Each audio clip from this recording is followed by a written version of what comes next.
Rafa, por estar esta tarde con nosotros en esta que no tiene más propósito que ser una buena plática, un espacio de reflexión, de diálogo, de rebotar algunas ideas, economía y responsabilidad social en tiempos de crisis. Y quiero antes que nada agradecerle a toda la gente que nos está acompañando, agradecerle también de manera especial a nuestros panelistas que nos han dedicado este tiempo. A pesar de estar encerrados, eso no disminuye la actividad, en muchos casos al contrario, la ha intensificado. Entonces, gracias por haber hecho un espacio en sus días para compartir con nosotros sus ideas. Y quiero empezar presentando a nuestros panelistas, que pues para mí es un enorme privilegio estar compartiendo esta mesa de diálogo con ustedes. Dos de ustedes fueron mis profesores, Arturo y Rafa. Arturo cuando era yo estudiante en la universidad, Rafa cuando estuve en el IPADE. Virginia, pues trabajamos en la UP. Luis, qué gusto escucharte nuevamente y participar contigo. Luis, empiezo presentándote a ti. Luis es egresado del Instituto Tecnológico Autónomo de México, del ITAM, de Economía, y hizo sus estudios de maestría y doctorado en la Universidad de Virginia. Fue subsecretario de Negociaciones Comerciales Internacionales de la Secretaría de Economía de México. Él fue quien encabezó las negociaciones de México para los acuerdos de libre comercio bilaterales y las negociaciones regionales y multilaterales de la OMC. Fue ministro para Asuntos Comerciales de la Embajada de México en Washington. Tuvo también una participación activa en el diseño, promoción e implementación del Tratado de Libre Comercio con América del Norte, el Telecán. Él también estuvo un tiempo en el Banco Mundial como economista de país para las repúblicas Checa, Eslovaca, Polonia y el antiguo Zaire. Luis de la Calle cuenta con amplia experiencia docente, tiene además una constante presencia en medios de comunicación, tiene una columna quincenal que se publica en El Universal y tiene además diversas colaboraciones y entrevistas que le han realizado. Es coautor, junto con Luis Rubio, de Clase Mediero, Pobre no más, Desarrollado aún no. Es un libro que explica qué es la clase media en México. Actualmente, Luis de la Calle es director general y socio fundador de la Calle Madrazo y Mancera, consultoría especializada en economía, procesos reglamentarios y asuntos relacionados con el comercio exterior. Entonces, pues, algo nos platicará Luis del tema de comercio exterior. Rafa Ramírez de Alba. Rafa es director y profesor del área de entorno económico, es miembro del Consejo de Dirección del IPADE. Él es egresado de la licenciatura de Economía de la Universidad Panamericana, tiene un MBA con especialidad en finanzas en Columbia Business School en Nueva York. Tiene algunos otros estudios, análisis financiero, análisis para la toma de decisiones, Capital Leadership Development Experience. Él es miembro del Consejo de Administración de la Clínica para el Control Total de la Diabetes, miembro del Consejo de Administración de Grupo Halcón, es director de desarrollo, fue director de desarrollo de negocios del área hipotecaria GE Money México, director de las verticales de hoteles y centros comerciales para el área de originaciones de deuda en GE Real Estate. Actualmente, pues ya sabemos, es profesor del IPADE. Arturo Dam, él estudió economía en la UAM y hizo también la licenciatura en filosofía en la UP. Estudió también algunas especialidades en filosofía política y social, estudió una maestría en Derecho Económico, en Ciencias Jurídicas y también es egresado del doctorado en filosofía de la misma institución. Es profesor de las facultades de Derecho y Filosofía y en la Escuela de Gobierno y Economía de la Universidad Panamericana. Es profesor invitado del IPADE, es articulista en el periódico La Razón, en algunos otros sitios electrónicos, es autor de 22 libros sobre temas de economía y filosofía y es coautor de otros 7. Y Virginia Aspe es profesora investigadora de tiempo completo de la Facultad de Filosofía en la Universidad Panamericana, tiene la Cátedra de Filosofía en México y es directora del Seminario de Profesores de la Facultad, es también profesora de posgrados en la Facultad de Filosofía y Letras de la UNAM, es miembro del Sistema Nacional de Investigadores de CONACYT, nivel 3, es miembro de la Junta de Gobierno de la Universidad Panamericana, ha sido evaluadora y directora de proyectos de CONACYT. Entre sus investigaciones destacan libros publicados en el Fondo de Cultura Económica, CONACULTA, EUNSA y Porrúa. Sus últimos libros son Aristóteles y Nueva España, y Approaches to the Theory of Freedom in Sor Juana Inés de la Cruz. Sobre el tema que aquí analizamos, destaca su escrito más reciente, Los dilemas políticos de las transformaciones de México, una aproximación filosófica, publicado en la revista Tópicos de la UP.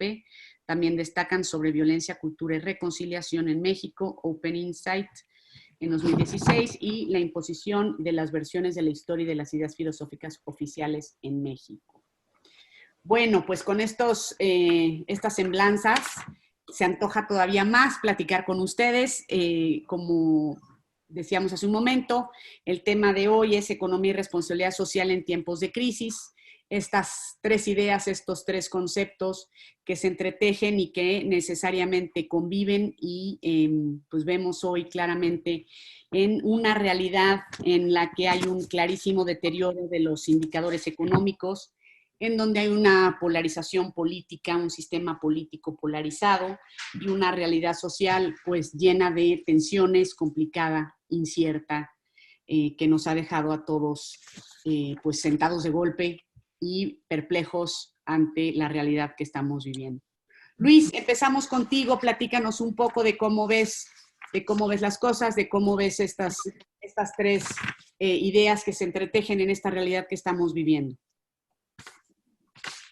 Muchas gracias, Cecilia, por la invitación. Felicidades a la UP por haber organizado este evento y por su poder de convocatoria. Creo que hay un número muy importante de personas escuchando o viendo. Me honra mucho, por supuesto, compartir esta conversación con Virginia, con Arturo y con Rafael. Yo empezaré diciéndoles que al principio se tuvo un debate sobre si tenemos que escoger entre salud y economía. Y yo creo que es un debate de alguna manera falso, aunque no quiere decir que no haya costos de oportunidad. Cuando uno toma una decisión siempre hay un costo, ¿no? Porque se tiene que optar por una u otra cosa. Pero en este caso, como sociedad, como país, no tenemos opción más que luchar a favor de la salud, pero también luchar a favor de la economía. No es que, digamos, podamos decir vamos a dejar la economía y estropear la salud, o vamos a olvidarnos de la salud para que florezca la economía. Si no tenemos mexicanos saludables, no vamos a tener una economía saludable, y si no tenemos una economía saludable, no vamos a poder vencer el reto del coronavirus. Entonces, en realidad, necesitamos enfatizar ambas, a sabiendas que obviamente que hay un costo cuando se hace o se toma una decisión. La crisis que enfrentamos probablemente sea la más retadora que ha tenido el país en las últimas décadas, porque se conjuntan dos cosas importantes al mismo tiempo. Una es la crisis epidemiológica, enfrentar un virus para que el cuerpo humano no tiene anticuerpos. Se puede desarrollar, si dejamos que la pandemia ande libremente, nos haríamos eventualmente todos inmunes, pero tendría un costo muy importante en el corto plazo en materia de decesos y en materia de la atención pública, privada en los hospitales y centros de salud, que quedarían colapsados. Y esta crisis de salud está también relacionada con una crisis económica muy fuerte, que va a tener un impacto probablemente más profundo de las crisis económicas que hemos sufrido en el pasado, la de 2008-2009, por ejemplo, o la de 1994-95, o incluso la de 1982. Y se conjuntan tres factores para hacer de esta una crisis importante que hay que tomar en serio. En primer lugar, hay un choque de oferta, porque estamos cerrando cadenas de producción, operaciones de todo tipo, en los hoteles, restaurantes, tiendas, fábricas, sectores completos que son declarados no esenciales, tienen que cerrar su producción, la gente tiene que irse a su casa, eso restringe la oferta de la economía.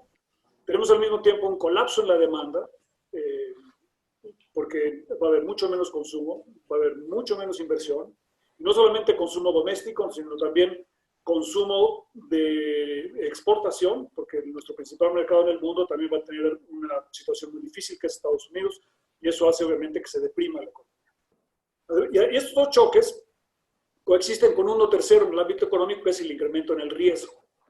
Al haber un incremento en el riesgo y en la volatilidad, se dificultan las decisiones de inversión y los inversionistas buscan un refugio en los activos más seguros, y eso penaliza a los países emergentes penaliza al peso mexicano, penaliza la tenencia de instrumentos financieros en pesos y hace poco atractiva la operación que se llama carry trade, a través de la cual los inversionistas se endeudaban en dólares o yenes o euros o francos suizos y depositaban esos recursos en instrumentos en pesos. Entonces, la caída que hemos visto en las últimas semanas de la tenencia de instrumentos en pesos ha sido muy abrupta y por eso el peso mexicano y los valores de pesos han tenido un sufrimiento más exagerado que el de otros países por el alto diferencial de la tasa de interés que tenía el país al inicio de esta crisis. La crisis también la iniciamos en una situación de relativa vulnerabilidad, porque la economía mexicana venía de una situación de poco crecimiento y una tendencia negativa en materia de inversión. Tenemos que trabajar en ambas cosas, como decía, y aquí es donde el aspecto de la solidaridad creo que es muy importante. La única forma que realmente tenemos en México de enfrentar esta crisis sanitaria es con la participación de los hogares y de las familias mexicanas. Los hogares son la institución más sólida, más amplia, más grande y la más, a la que se le tiene mayor confianza y también a la que se le tiene mayor acceso. Por las características patológicas de la epidemia, la abrumadora mayoría de los pacientes van a ser o asintomáticos o van a tener síntomas de relativamente leves o no suficientemente graves para que no necesiten hospitalización. Además, se ha descubierto en las últimas semanas que el tratamiento inicial de entubar a los pacientes graves probablemente no era el correcto, que es mejor esperar un poco más para entubarlos y tratarlos en casa. La pregunta es, ¿cómo hacemos, cómo fortalecemos a los hogares para que puedan tratar a los pacientes en casa? En casa es donde van a estar aislados, confinados y tratados la abrumadora mayoría de los pacientes y pueden salir de la crisis en esas condiciones. Y si lo hacemos de esa suerte, vamos a tener como efecto primordial que no vamos a abrumar a los hospitales y por lo tanto los hospitales podrían dedicarse a la labor más importante, que es los casos más difíciles. Entonces requiere todo un sistema de información para la telemedicina, videos para explicar cómo tratar a los pacientes, distribución de insumos esenciales, apoyos a las familias para que las familias puedan hacer esta labor tan importante de aislamiento y de tratamiento. Se requiere también una estrategia muy importante desde mi punto de vista para regresar a trabajar.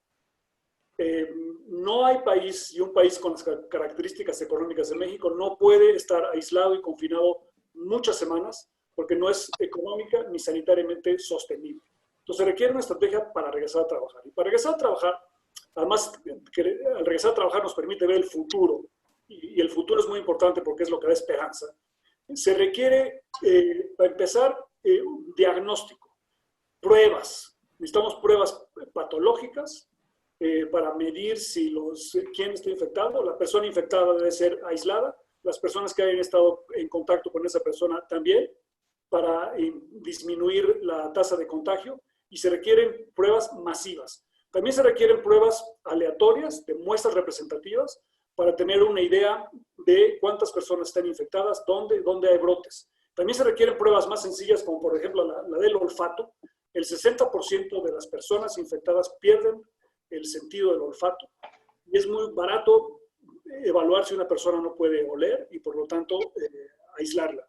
Se requiere también que cambiemos la forma de trabajar en las universidades, en las escuelas, en los centros comerciales, en las oficinas, en las fábricas, de tal suerte que aumentando los turnos, teniendo más flexibilidad, disminuyamos la distancia, el contacto, el contagio, el uso de la mascarilla que se desechó al principio, resulta que sí es muy útil.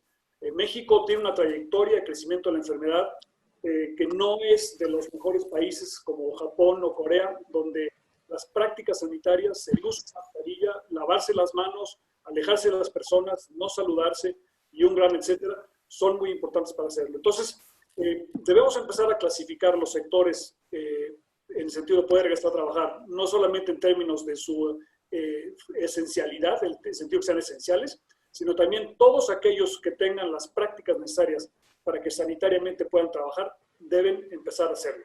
Y debemos también empezar a identificar, con esto voy a terminar, estrategia para detectar quién está recuperado. Y eso se hace sobre todo a través de las pruebas de sangre, las serológicas, para la detección de anticuerpos que puedan darnos suficiente confianza que esa persona ya sufrió la enfermedad y que por lo tanto la probabilidad, aunque no sea cero, de que se vuelva a enfermar es mucho más baja. Y termino diciendo que se ha insistido mucho en esta idea del trabajo en el hogar, del home office, que se dice en inglés. Bueno, la clínica en el hogar es tan o más importante para luchar exitosamente contra este reto que enfrentamos. Y el regreso al trabajo creo que también es la clave para no solamente poder enfrentar la crisis sanitaria, sino también minimizar la crisis económica que tenemos encima y que va a ser una de las más fuertes en la historia de México, con caídas en el Producto Interno Bruto, en los niveles de bienestar, aumento en la pobreza y el desempleo, que van a ser muy significativos. Uh-huh. Cecilia, y encantado de participar en el diálogo posteriormente.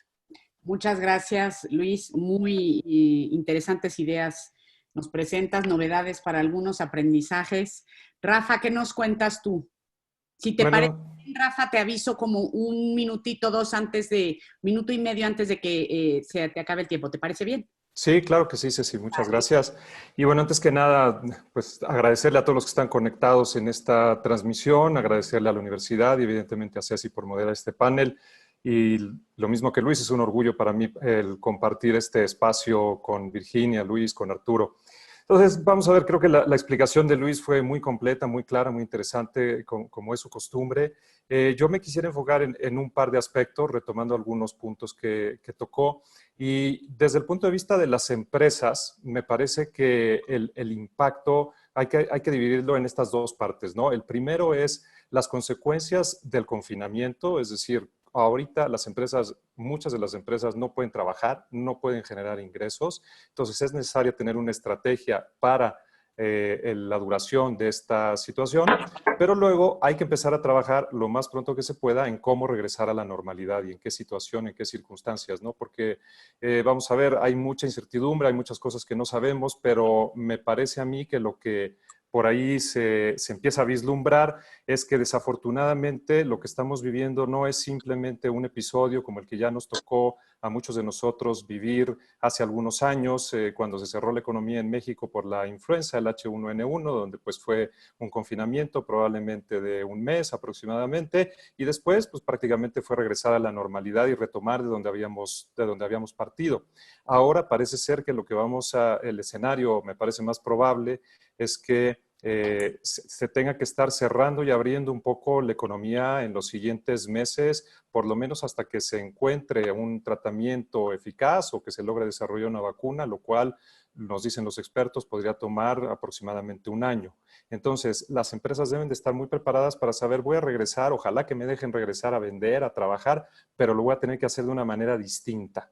Entre otras cosas, esto nos está obligando muchísimo a reconsiderar nuestros procesos de digitalización, que era uno de los pendientes que se tenían. Nosotros en el IPADE es un tema que hemos trabajado mucho. Habíamos visto ya evidentemente un interés por estos temas desde hace algún tiempo, pero pues ahora se nos vino la realidad encima. Ya no es algo que nos podemos dar el lujo de ir planeando para ver si este año o el siguiente empezamos a trabajarlo, sino que lo tenemos que hacer de inmediato. Cuando empezábamos, tú nos decías, la universidad se ha volcado a ser una universidad digital en una semana prácticamente. En el IPADE nos pasó lo mismo y me parece que muchas empresas van a tener que pasar por este proceso.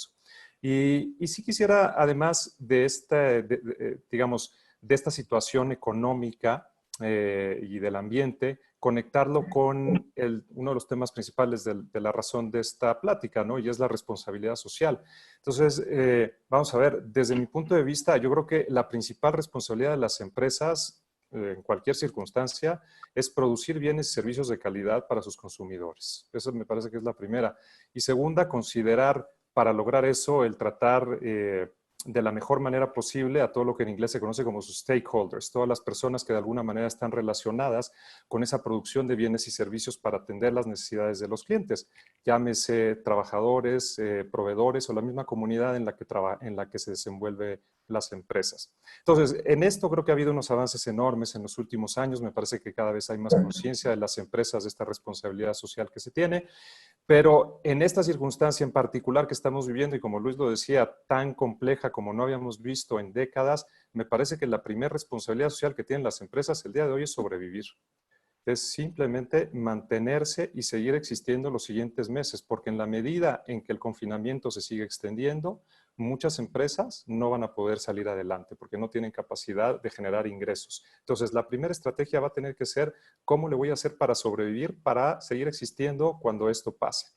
Y la segunda, una vez que la empresa logra entender un poco lo que está sucediendo, lleva a cabo las decisiones financieras y operativas que tenga que llevar a cabo para lograr esa supervivencia, tiene que tener un plan de continuidad viable para cuando las cosas regresen a la normalidad. Que insisto, regresarán a la normalidad y no, porque desde el punto de vista epidemiológico, como decíamos, vamos a tener que tener muchos más cuidados. Se está hablando... Ahora estaba leyendo una noticia por la mañana que algunas ligas de béisbol en Estados Unidos, por ejemplo, están considerando confinar a equipos enteros en un estadio y facility cerca del estadio para llevar a cabo ahí la temporada. Los cines probablemente no puedan tener tanta gente metida en una sala, los restaurantes, etcétera, ¿no? Pero por otro lado, también necesitamos tener conciencia de este debilitamiento del que ya nos hablaba Luis, de la situación económica en general y de la falta de confianza hacia la inversión que desafortunadamente se ha venido gestando desde el inicio de la presente administración. Entonces, a mí me parece un poco iluso el pensar que vamos a regresar y que vamos a regresar con tasas de crecimiento fuertes. Simplemente por dar un ejemplo, el Banco Mundial y el Fondo Monetario Internacional ayer hizo una actualización de sus expectativas de caída en la actividad económica para México de 6,5% y no se espera una recuperación fuerte para el año siguiente, sino que está considerando tasas de alrededor de 3,5%, es decir, no se llega a compensar lo que se ha perdido en este año. Entonces, una vez que la empresa asegura su supervivencia, un minuto, perfecto, una vez que asegura su supervivencia, me parece que la segunda etapa es, pensando en su responsabilidad social, primero, tratar de impactar lo menos posible a sus trabajadores, especialmente a los trabajadores de menos ingresos, tratar de defender sus ingresos y su fuente de empleo lo más que se pueda. Y segundo, tratar de no apretar demasiado a sus mismos proveedores también, especialmente si esos proveedores son otras pymes o son pymes, o inclusive buscar darle trabajo, comprarle más a estas pequeñas y medianas empresas y lo mismo para asegurar su supervivencia. Y en tercer lugar, me parece, una vez que se logra mantener a la empresa, que la empresa subsista, que cuide a sus colaboradores, a sus proveedores, el tercer paso es también tomar medidas para ayudar al resto de la comunidad, porque sabemos que la crisis económica viene aparejada no solamente de caída en un número abstracto que es el Producto Interno Bruto, sino es caída en desempleo, caída en salarios, gente que literalmente va a pasarlo muy, muy complicado, ya lo está pasando muy complicado para cubrir sus necesidades básicas. Entonces, en la medida que se tengan recursos, especialmente las grandes empresas, creo que esta responsabilidad es importantísima si queremos asegurar la viabilidad no solo económica, sino social del país en los próximos meses. Absolutamente, absolutamente coincidimos. Me pasan una nota y, perdón, lo había olvidado. Saludos a todas las personas que se conectaron con nosotros a través de Facebook Live. Qué bien, qué gusto también que a través de esta red podamos estar en contacto con ustedes. Arturo, tu turno, cuéntanos tu perspectiva de... Gracias, Ceci. Bueno, aquí la desventaja de tener que hablar después de Luis de la Calle y Rafael Ramírez de Alba es que buena parte de lo que yo iba a decir ya lo dijeron. Estoy 100% de acuerdo con lo que dijeron tanto Luis como Rafael. Por lo tanto, yo quiero darle, vamos a decirlo así, un enfoque distinto a este tema. A ver, Luis nos dio un panorama general de cuál es el problema que vamos a enfrentar. Rafael centró la atención en la responsabilidad de las empresas, los problemas que van a enfrentar, etcétera, etcétera. Ahora, a ver, el nombre de la reunión es Economía y Responsabilidad en Tiempos de Crisis. Permítanme cambiar la palabra economía y sustituirla por agentes económicos. A ver, agentes económicos y responsabilidad en épocas de crisis. Aquí tenemos varios grupos de agentes económicos. Por ejemplo, Rafa mencionaba hace rato a las empresas. Las empresas son un determinado grupo de agentes económicos en una economía, ¿sí? Pero no son los únicos. Además de las empresas, por ejemplo, estamos los consumidores. Además de los consumidores, en este momento muy importante, y claro que tiene una responsabilidad frente a esta crisis, está el gobierno. Y ahí la pregunta que deberíamos de hacernos es si el gobierno está haciendo lo que debe para tratar, que para mí es el reto fundamental, de preservar los puestos de trabajo y las fuentes de ingreso, que creo yo que es la mejor manera de ayudar a las personas, en la medida en que se puede ayudar a preservar sus puestos de trabajo y sus fuentes de ingreso. Entonces, no nada más es el tema de las empresas, hay un tema de consumidores, hay un tema del gobierno, y yo quisiera centrar la atención, por ejemplo, en el tema de los consumidores. ¿Cuál podría ser una responsabilidad de los consumidores ante este entorno muy complicado que estamos nosotros viendo? Bueno, a lo mejor habrá personas que digan, bueno, pero qué barbaridad es que verdaderamente en vez de estar hablando aquí de políticas fiscales anticíclicas, etcétera, etcétera, Arturo dándole con la idea de lo que yo he llamado el consumo solidario, ¿sí? Que podrá ayudar muy poco, que podrá no tener un efecto sobre la demanda agregada, pero que le puede ayudar a mucha gente a pasar por esta difícil situación de manera más fácil. ¿Qué quiero entender o qué entiendo yo por consumo solidario? Por ejemplo, comprarle a quien necesita vender algo, aunque nosotros no lo necesitemos. Y no quiere decir que yo salga corriendo ahorita a una agencia de cualquier marca automotriz a comprar 10 coches. Evidentemente no me estoy refiriendo a eso. Me estoy refiriendo, por ejemplo, y perdón por el ejemplo tan pedestre, a en la mañana, ¿sí? Tal vez en la esquina de tu casa se pone un puesto de tortas, las famosas tortas guajoloteras, que a lo mejor tú no las desayunas, pero bueno, vamos a hacer una excepción.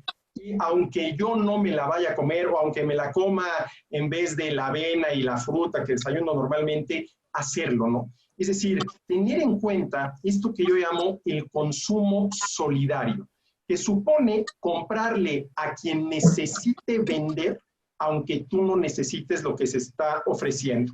Por ejemplo, si ves a un bolero que está en la esquina o inclusive que está por las calles, voy a decirle, a ver, aquí tengo 5 pares de zapatos que están limpiecitos porque por esto del confinamiento y del aislamiento no he salido, pero a ver, ahí están 5 pares de zapatos, por favor, voléamelos, te los pago y además con una buena propina, ¿no?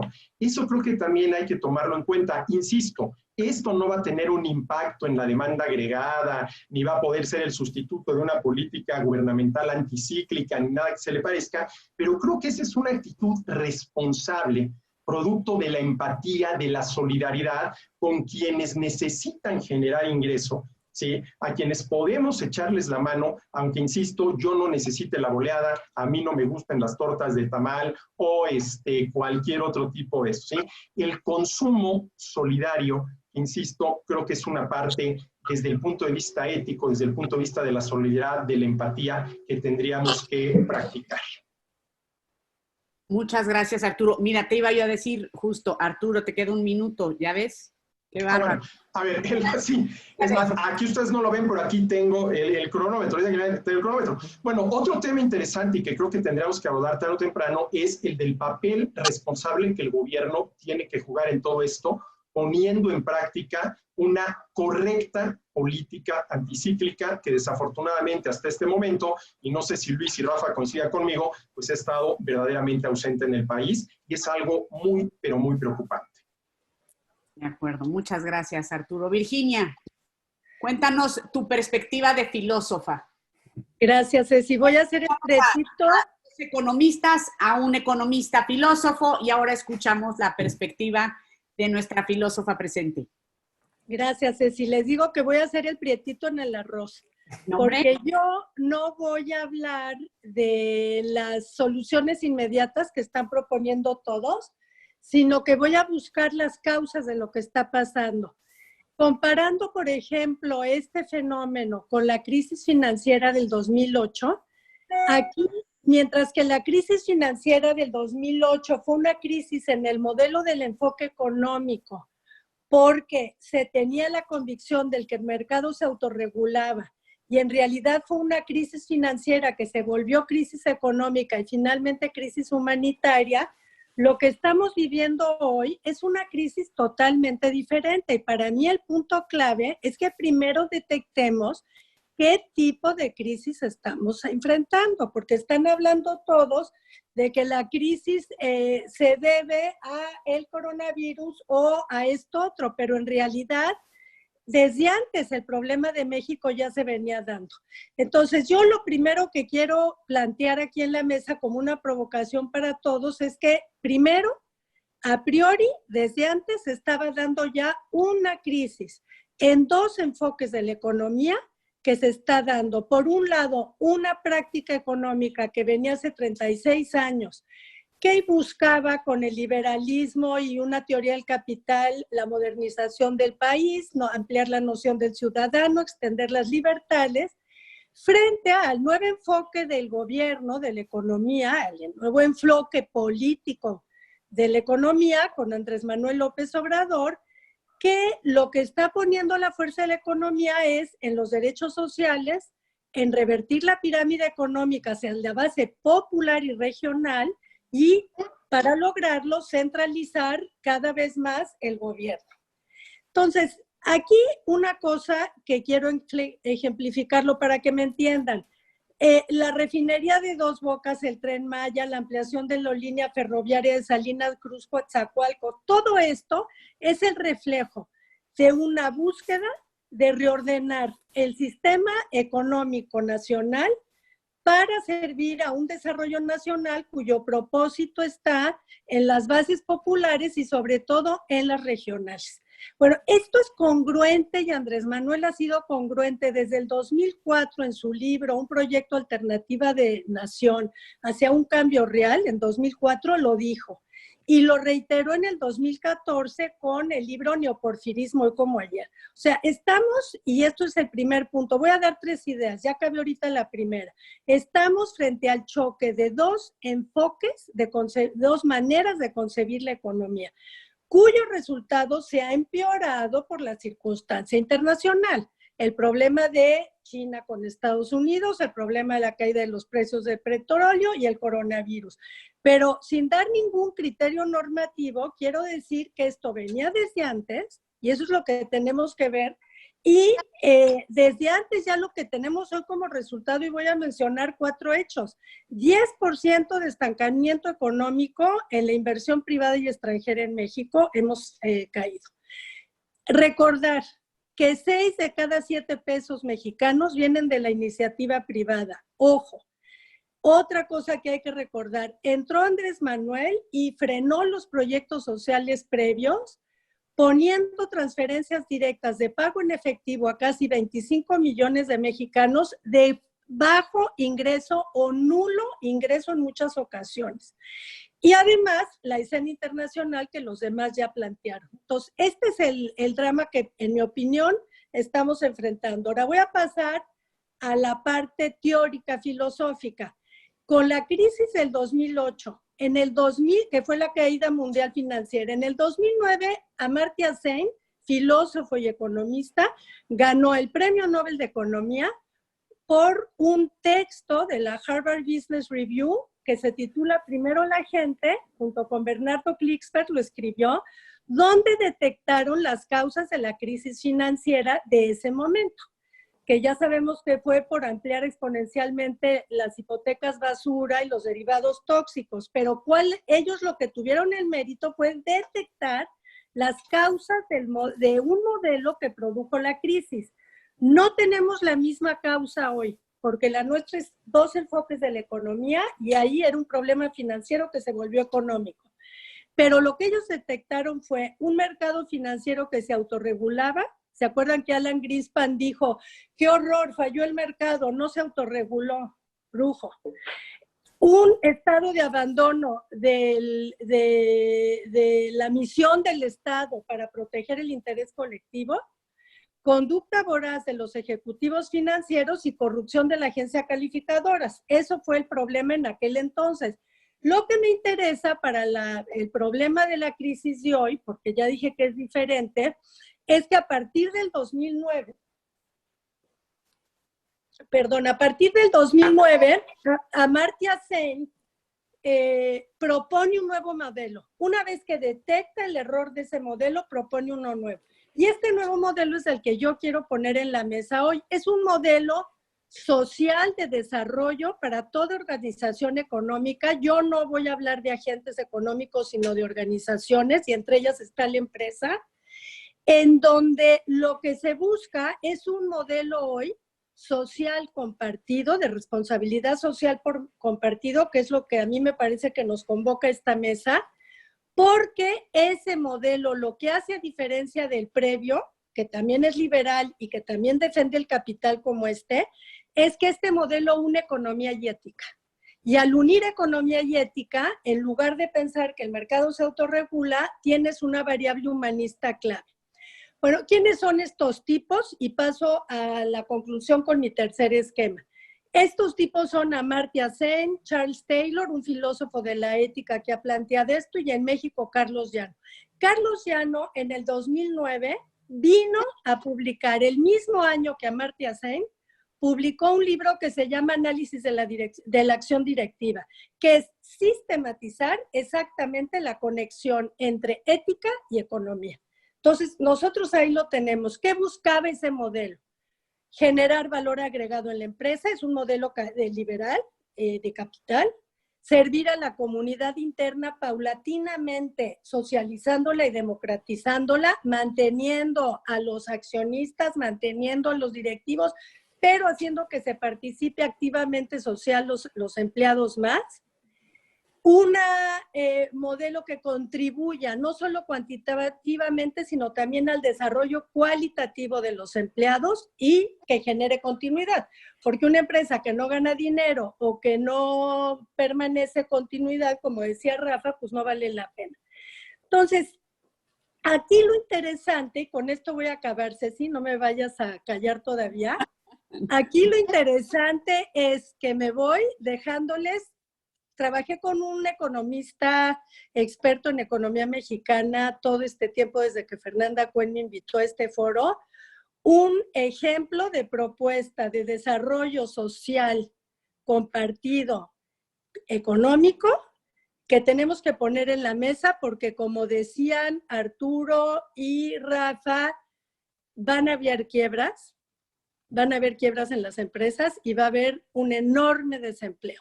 Entonces, a mí me gusta siempre pensar en el peor escenario. ¿Cuál sería un esquema social responsable en la quiebra de una empresa hoy? Bueno, les presento una jerarquía y con esto termino. La empresa tendría que primero dejar de pagarle a la comunidad. Es decir, si pagaba filantrópicamente, tenía pagos a filantropía o culturales, es lo primero que quita. Segundo, tendría que suspender los pagos al banco. Si sigue apretando, que detenga sus pagos al fisco. 4, suspende los dividendos a los accionistas. Y 5, deja de pagar los sueldos a los directivos y hasta el final a los que tienen los trabajos más modestos. Y con esto se invertiría la pirámide. Y concluyo diciéndoles 2 cosas. Amartya Sen demostró que en una organización económica democrática nunca ha habido hambruna si se ejerce así, y que una nación que tiene democracia jamás en la historia de la humanidad ha tenido hambrunas. El otro punto es, dada la polarización entre política y economía actualmente, ¿qué modelo tiene esto que nos beneficie? Lo primero que nos beneficia este modelo es, 1, regresamos la economía al lugar que le compete y no a la esfera pública del gobierno. ¿Esto qué quiere decir? Que ni el gobierno puede meterse, pero tú haces tu tarea social responsable de cumplir con lo que te toca y no de cobijarte en los fobaproas, ¿no? Por los 2 lados hay una responsabilidad. El segundo beneficio que tiene es que frena la violencia, porque el obrero se siente parte del trabajador, parte de la institución, de la organización económica y no subyugada por ella. Y por último, un quehacer social participado en la empresa tiene un efecto de desarrollo cualitativo, no solo cuantitativo, y sobre todo cívico. Y eso sube el nivel de la nación. Muchas gracias. Muchas gracias, Virginia. Pues un montón de ideas, muchas posibilidades de seguir con esta plática mucho rato, no solamente los 20, 25 minutos que nos quedan. Tengo una lista de preguntas y que ya están, hombre, no filtradas, concentradas por conceptos. A mí me gustaría, me parece que uno de los puntos por los que podemos empezar este diálogo, y a lo mejor antes de meter ya las preguntas que nos está haciendo la gente, los participantes que hoy nos acompañan, la síntesis que hizo Arturo, hablar de la situación general, los comentarios que nos hizo Luis, me gustó mucho la reflexión de que pareciera ser que hay que escoger entre salud y economía, y que en realidad pues hay que escoger las dos, no hay manera de dejar una de lado, aunque pues por momentos pareciera que estamos olvidando alguna de las dos. El tema que nos comentó Rafa sobre la responsabilidad social fundamental que tienen las empresas inicial de sobrevivir, lo que tienen que procurar en este momento las empresas es mantenerse, porque finalmente, en tanto volvamos eventualmente a la normalidad, pues tendremos una mejor y más pronta recuperación. Y aquí también me surgió a mí, ¿qué va a ser la normalidad cuando regresemos, no? Hablamos de regresar a la normalidad y de volver a operar dentro de lo que considerábamos la normalidad, pero realmente volveremos a esa normalidad, a lo que entendíamos por normalidad. Algunas ideas de Arturo me pareció súper interesante y muy comentada entre nuestros participantes, el tema del consumo solidario y la propuesta de Virginia de este reordenamiento social, ¿no? De esta nueva reordenamiento social. No sé, alguna idea que quisiera alguno comentar de la exposición, de las exposiciones que hemos tenido, o nos vamos ya directamente a las preguntas que nos acompañan hoy. Nos vamos entonces, Luis, Arturo, Rafa, algún punto que quisieran comentar sobre las exposiciones de nuestros otros panelistas. Arturo. A ver, Ceci, en la pregunta de si las cosas van a volver a ser igual o no, hay mucha gente que afirma que ya nada volverá a ser igual después del coronavirus. A mí me parece que es una afirmación muy aventurada, ¿sí? Comparémoslo con lo que pasó cuando el ataque terrorista a las Torres Gemelas en Nueva York, hombre, teniendo en claro que son asuntos totalmente distintos, ¿no? Pero mucha gente dijo, después de lo que sucedió en las Torres Gemelas en Nueva York, ya nada volverá a ser igual.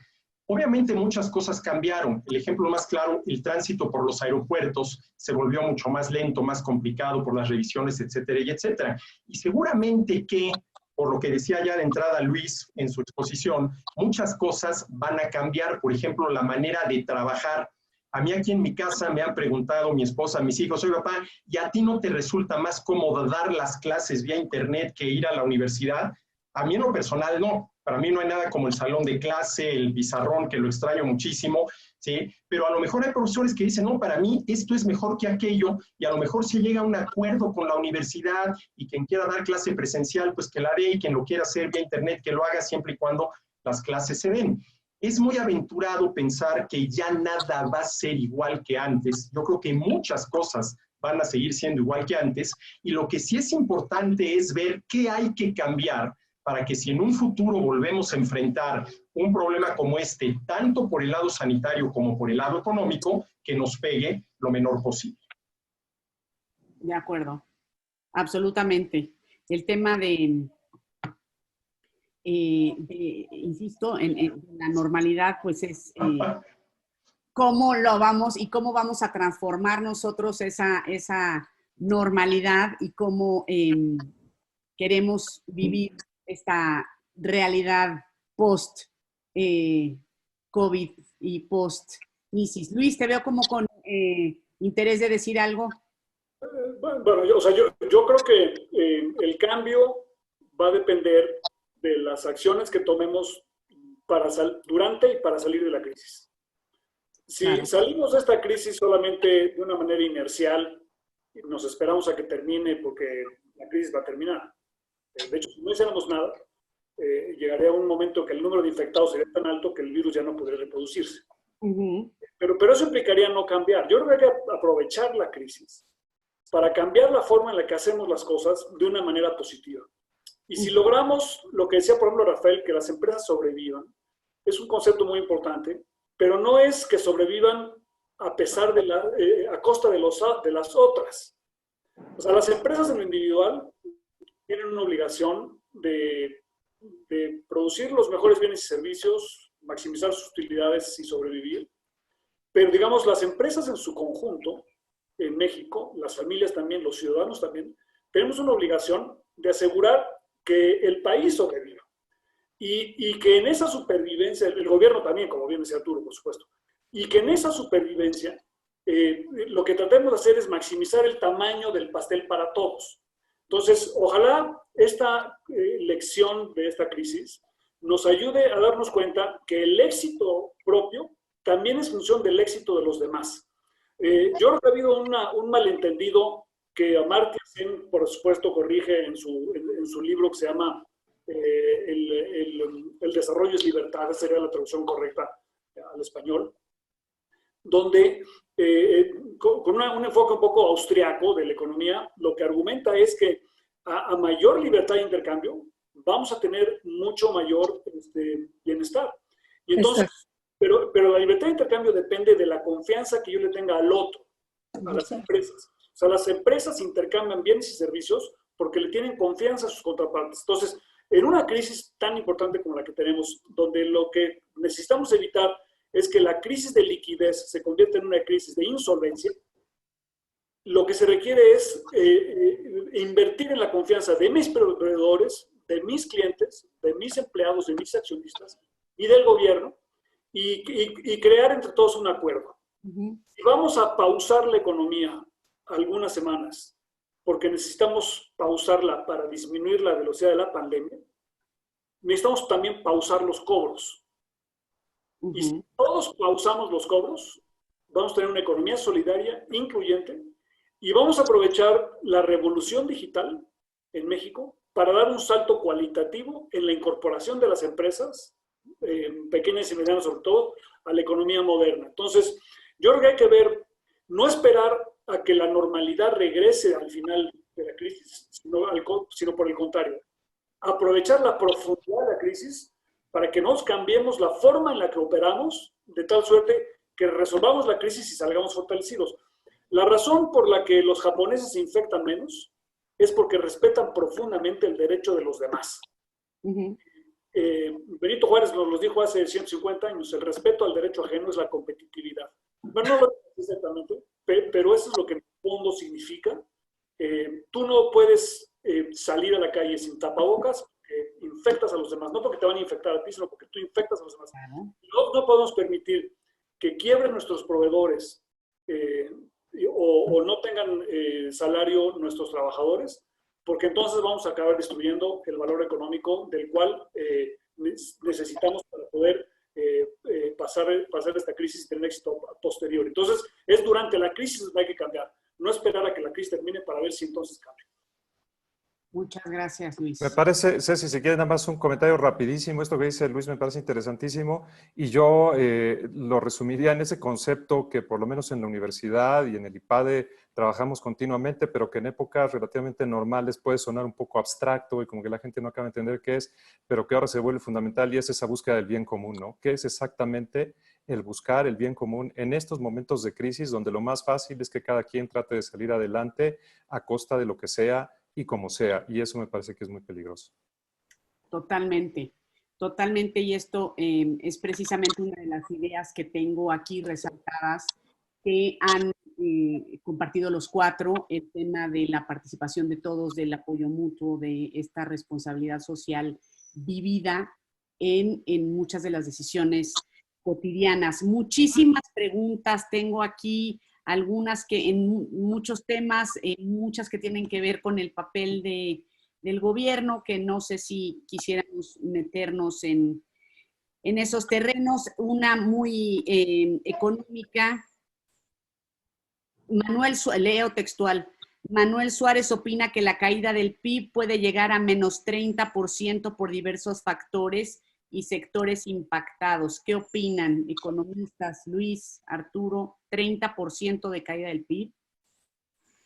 De que va a haber una caída del PIB, sin duda alguna, ¿no? Un 30% yo sí lo veo muy exagerado. Sí, yo creo que ya un escenario verdaderamente pesimista sería un 10% de caída. Sí, las caídas anteriores, por ejemplo, en el 2009, consecuencia de la gran recesión, pues estuvo por abajo del 5%, la del 95 también. Entonces aquí estaríamos hablando ya de una caída del 30%. Yo sí lo veo muy, pero muy poco probable. De que va a haber una caída sin duda alguna, pero de esas magnitudes, yo sí lo veo poco probable.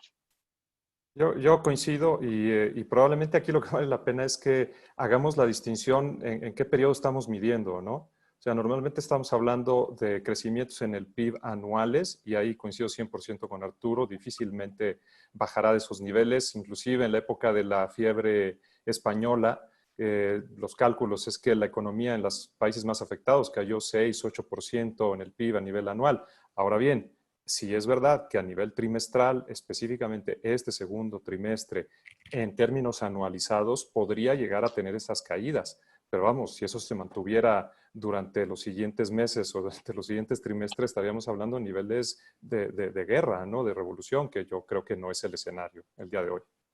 Un poco reforzando los comentarios de Arturo y Rafael, en 2009, midiendo el crecimiento del PIB como se mide en Estados Unidos, que es trimestre contra trimestre anterior anualizado, en México en el primer trimestre tuvimos una caída cercana al 15%. Entonces, sí es posible en un trimestre tener una caída más profunda de 20%. Eso sí es posible, pero desde el punto de vista anual no lo será.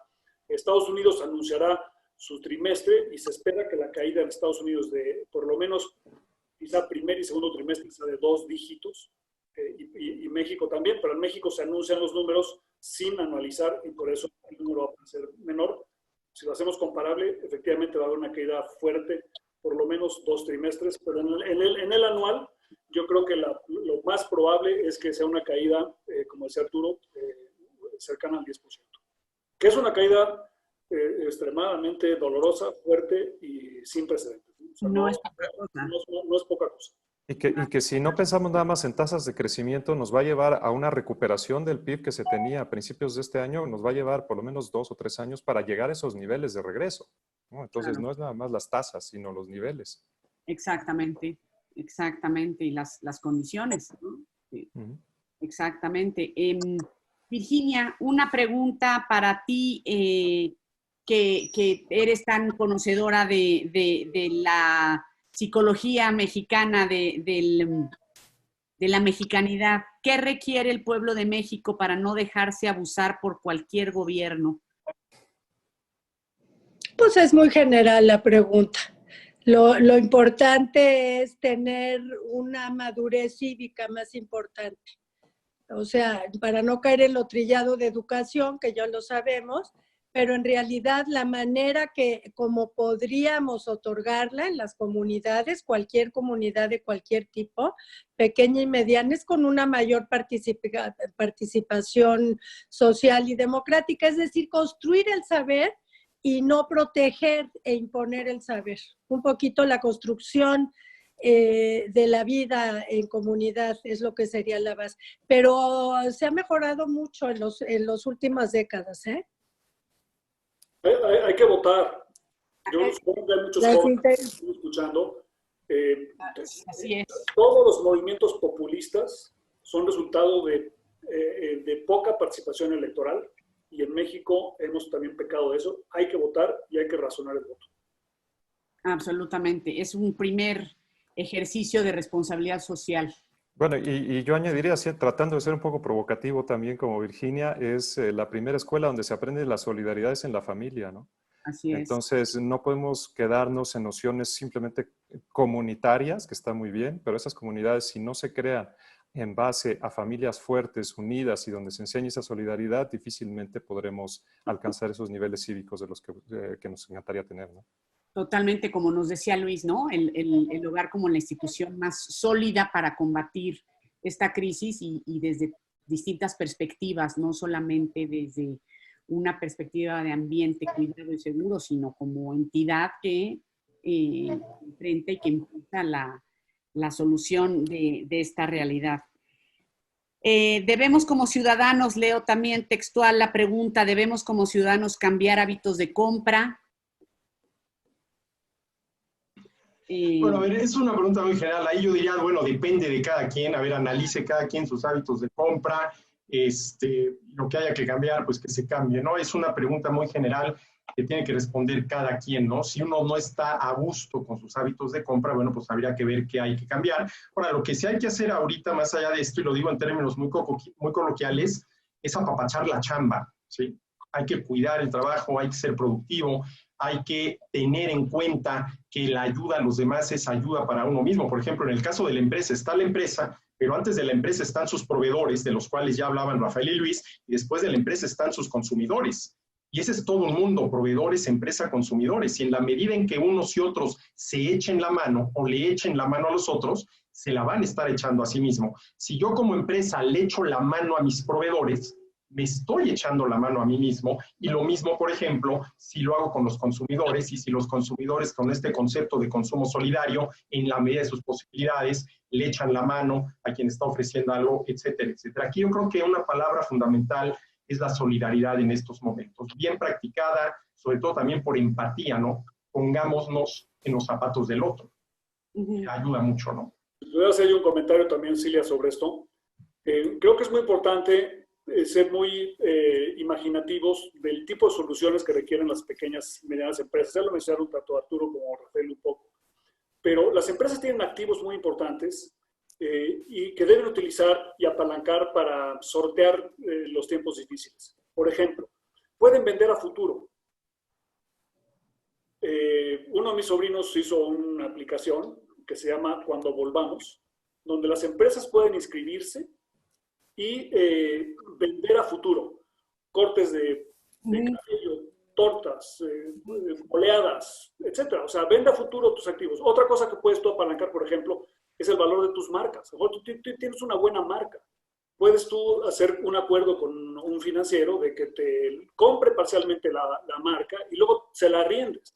Y lo mismo con tus activos. O sea, el arrendamiento financiero es una gran forma de financiar una situación difícil. Porque yo vendo mi activo y luego lo arriendo en el tiempo. Y el que me lo vende me da financiamiento para que yo pueda sobrevivir. El factoraje es otra. Entonces, hay que ser muy creativos en cómo apalancar lo que uno hoy tiene y lo que uno hoy vale. Mi lista de clientes, por ejemplo, ¿no? Que es el factoraje, en el fondo es apalancar tu lista de clientes para poder crecer. Y luego hay que entender lo que está sucediendo en el mercado y no esperarse a que eso termine para cambiar lo que yo hago, sino responder a, como dirían los economistas, al cambio en precios relativos, ver las señales de por dónde va. ¿Qué es lo que se está vendiendo hoy en día? Lo que se usa en casa. ¿Qué es lo que se está dejando de vender? Lo fuera de casa. Bueno, pues a lo mejor yo tengo que cambiar un poco mi portafolio de bienes y servicios de tal suerte que surta yo una necesidad que existe hoy. Y sobre todo apostar por mis clientes, proveedores y socios de no hoy, sino de mañana. Y explorar, me parece, Ceci, si me permites, desde el punto de vista de las empresas, también el surgimiento, que no es nuevo, ya tiene varios años, pero que va a tener una fuerza cada vez mayor en los siguientes, y es todo el tema de la economía colaborativa, ¿no? ¿Cómo le podemos hacer para explorar nuevos modelos de negocio que optimicen el uso de los activos, donde el valor que se crea para nuestros clientes, para nuestros consumidores, no solo se los genero yo con mis activos en los que tengo invertido y tal, sino los genero a través de la colaboración con otros actores, muchas veces facilitado por temas digitales, ¿no? Entonces, creo que es un gran momento para voltear a ver estos esquemas de negocio y tratar de apalancarlos para el futuro. Y una segunda aportación con respecto a lo que decía Arturo, ¿no? Y comentaba el tema del consumo solidario, me parece súper interesante. Preguntabas, ¿hay que cambiar los patrones de consumo? Pues yo lo que diría a mí, lo que me ha dejado claro esta crisis es no solamente cambiar los patrones de consumo, yo creo que lo que tenemos que replantearnos como personas, como individuos, es nuestro ahorro. Uno de los grandes problemas es que nos llegan estas crisis con unos niveles de ahorro bajísimos. Y pues claro, siempre estamos pretendiendo que alguien venga y nos rescate y nos ayude porque no tuvimos la precaución de generar el suficiente colchón para los momentos más complicados, ¿no? Entonces, eso me parece crucial también. Y así como lección de lo que dice Rafa ahorita, ¿no? Tener muy clara que en estos momentos le estamos haciendo claro la diferencia entre lo que verdaderamente se necesita y lo que solamente se quiere. Ahorita estamos muy conscientes de lo que verdaderamente necesitamos, a eso nos enfocamos y ya ni nos acordamos de lo que queremos. Pero esa actitud, creo yo, que una vez que se supere esta crisis, también tendríamos que rescatarla, ¿no? Porque esa puede ser una de las causas por las cuales no hay ahorro suficiente. Inclusive no solamente que no haya ahorro suficiente, sino que se dé el fenómeno contrario al ahorro, que no es el consumo, sino el pedir prestado. ¿Por qué? Pido prestado no para satisfacer una necesidad básica, sino para darme un gusto. Bueno, la pregunta es si esa es una manera correcta de utilizar el crédito, ¿no? Y a partir de lo que estamos viviendo ahorita, a ver si logramos crear una serie de hábitos que nos puedan, una vez superada esta situación, entre otras cosas, ahorrar. Para cuando venga la próxima, pues no vernos tan apretados, porque de que va a haber una próxima, va a haber una próxima, ¿no? La del 95, la del 2009, ahorita, con causas distintas, pero bueno, sí, este tipo de problemas económicos son recurrentes. Absolutamente. La crisis y las situaciones fuera de nuestro control son pues inherentes a la vida humana, a la convivencia, a la condición de sociabilidad, ¿no? Pues en realidad estamos ya fuera de tiempo, nos están llegando muchas notas de que continuemos, pero ya nos colgamos un poco más de lo que debíamos. Ha sido un gusto tener esta plática con ustedes. Señalo brevemente algunas conclusiones que he extraído yo. Me gustaría también quizá que cada uno nos compartiera alguna conclusión breve. Hemos hablado de que la manera más clara y saludable de enfrentar esta crisis y cualquier situación de incertidumbre, hemos aprendido que es la participación de todos a través del apoyo mutuo, de la responsabilidad social, de cuidar a nuestros stakeholders, a todas las personas con las que tenemos relación o tenemos alguna vinculación. Finalmente, la dinámica de trabajo para salir, que sea la participación y la vinculación, repensar y reactivar o dinamizar la digitalización, la manera en cómo vivimos los procesos digitales. Nos encontramos con que los tuvimos que vivir a fuerza, pero realmente valorar la manera de cómo incorporarlos en esta nueva dinámica de vida. El consumo solidario, del que nos hablaba Arturo, que finalmente también podría hablarse o traducirse en empresas solidarias a través de consumos y proveedores distintos, y finalmente desarrollar estrategias creativas, nuevas, disruptivas, innovadoras. Luis nos dio algunas ideas, y ahora pues a lo mejor empezamos en el orden inverso del que hicimos la exposición inicial con las conclusiones. Empezamos contigo, Virginia, cuéntanos alguna conclusión de esta Mira, plática. yo me quedo con un hilo conductor de los 4, que es la idea de comunidad. Yo creo que la clave de hacia donde vaya a apuntar cualquiera de las soluciones es un enfoque menos utilitarista, individualista, y una idea de comunidad más robusta. Eso es lo primero que yo diría. Desde la casa, en la familia, hasta en el marco global nacional, creo que la relación entre comunidad y autoridad es lo que tenemos que pensar mucho. Y yo pienso mucho en una autoridad concéntrica, que es una autoridad que esté en el centro, pero de la cual todos participan socialmente, es esencialmente democrática y no jerárquico vertical, que es lo que pasa luego en las casas o en el Estado mexicano, y que es un peligro enorme. Y por último, Yo creo que también algo que no mencionó aquí y me quedo como con esa interrogante es la idea de ecología y de ambiente, porque todo lo que estamos viendo tiene mucho que ver con eso. Y en el desarrollo regional como en el mundial, creo que este problema es un problema que está en torno. Cuando tú ves el escenario de nuestros jóvenes que están entrando hoy a la universidad, que ellos van a ser los principales votantes dentro de tan pocos años, pero que ya tienen un marco millennial, centennial, totalmente diferente, son esencialmente comunitaristas y son esencialmente ambientalistas. Y mucho de lo que estamos viviendo ahorita, de causas externas e internas, tiene que ver con eso. Entonces yo creo que las relaciones entre comunidad y autoridad, pues lo tenemos que poner en un primer nivel. Y un comentario puntual de economía. Yo el tema del ahorro, ¿qué les puedo decir, colegas? El 85-90% de los mexicanos no tiene para ahorrar. Esto no se trata de ver quién es el que va a poder discernir entre qué compras hace. Esta es una situación de emergencia, porque eso sí, y me adhiero a ese problema actual, la mayor parte de la población no tiene capacidad de ahorro. Está viviendo al día y esto nos tiene que concientizar, porque aquí el tema no es discriminar los gastos, es que no hay más que para sobrevivir. Nada más. Muchas gracias, Virsi. Habría que replantearse, ponen algunos comentarios. Ahorro no como atesoramiento, sino como inversión. Bueno, algunas ideas, finalmente, pues puntos a tomar en cuenta. Muchas gracias. Arturo, ¿alguna conclusión que nos compartas?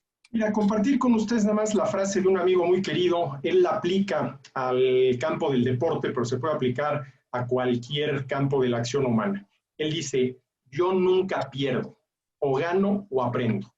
Y ojalá y que de esta aprendamos. Muchísimas gracias, Arturo. Rafa. Pues nada, agradecer de nuevo la invitación e invitar sobre todo a los empresarios que nos estén escuchando a que tengan muy clara, ¿no?, esa responsabilidad que tienen, que tengan planes muy claros, muy concretos. Primero decía para sobrevivir y después para ver cómo van a prosperar conforme la situación vaya normalizándose, porque un tema que va a resultar fundamental es que necesitamos retomar la inversión. Necesitan retomar la inversión. Si las empresas, pasados los meses, siguen en una situación, en un mood, en una expectativa de crisis, de no invertir, de no crecer, pues va a acabar siendo una profecía autocumplida, ¿no? En la medida en que haya crecimiento, en la medida en que haya inversión, ya que tengamos un poco más de claridad sobre el tema sanitario, eso nos ayudará a todos para poder salir adelante, porque habrá empleos y habrá mejores salarios para las personas. Gracias. Muchas gracias, Rafa. Luis.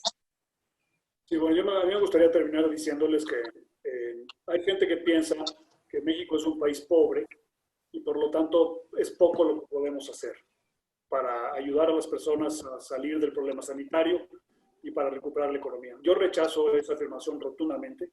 México es un país suficientemente rico para que le demos a todos, incluidos los pobres, la mejor atención posible. Y si no lo hacemos, es porque no somos una sociedad suficientemente solidaria y porque no tenemos un gobierno suficientemente bien organizado. Pero, digamos, utilizar la pobreza como pretexto para no hacer bien las cosas me parece de una pobreza muy profunda e inaceptable para un país del nivel de desarrollo que tiene México. Y segundo comentario, creo que una de las cosas que tenemos que defender con más ahínco al final de este proceso es la libertad, porque la tentación autoritaria en los momentos de crisis es muy grande. No me refiero a México, sino al mundo, y la libertad es lo que nos va a permitir al final del día progresar. Muy bien. Muchas gracias. Muchas gracias a todos. Una participación increíble. Tenemos más de 150 preguntas que no pudimos plantear. Esperemos vernos próximamente. Les agradezco a todos los participantes a través de los distintos medios y de manera muy especial a Virginia, Luis, Arturo, Rafa. Espero encontrarnos pronto en una oportunidad nueva para pues seguir dialogando. Es un gusto platicar con ustedes. Muchas felicidades. Muchísimas gracias. Que estén todos muy bien. Nos vemos pronto. Gracias. Gracias a todos. Hasta luego.